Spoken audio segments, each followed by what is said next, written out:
રાધનપુર આયા ભાગ બીજો. કેટલા વકાલે પહોંચી ગયા રાધનપુર, પણ આ શું કાકા તો સ્પેશિયલ મારા માટે ચા લઈને ઊભા છે. ઊભા રહો હું આવું છું હો. ખાસ કરીને જે કામ માટે આવ્યા હતા એ હતું જીનુને દવાખાને લઈને આવવાનું, કે જીનુને ઘણા ટાઈમથી તાવ આવતો હતો. ડૉક્ટરને બતાવ્યા પછી ખબર પડી કે જીનુને તાવ એટલા માટે આવતો હતો કે જીનુને વળની નસ ચલાઈ ગઈ હતી. તો ડૉક્ટરે કીધું કે લેવું પડશે ઇન્જેક્શન તો હાલતા હતા જીનુને, પણ બીક મને લાગતી હતી, કેમ કે આવડી મોટી થઈ પણ મને સ્વાયથી બહુ જ બીક લાગે. કેમ બકુ, મજા આવી ને ઇન્જેક્શન લઈને?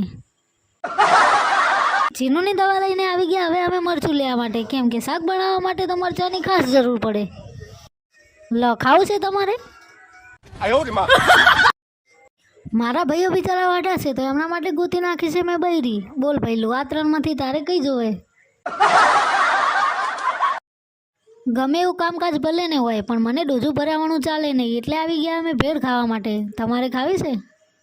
ભેળ તો ખાઈ લીધી, પણ મારા પેટનો ખાડો હજુ પૂરો નહોતો થયો, એટલે મંગાવી દીધી પકોડી અને ભેળ ખાઈને આવી ગયા લસ્સી પીવા. તમને તો એમ થતું હશે કે ભૂખડી કેટલું ખાય છે નહીં, પણ શું કરું, શરીર જોઈને ચાળો ના કરો. શરીર ભલે ને મારું ઓછું છે, પણ ખાવા તો મારે સૌથી વધુ જોવે.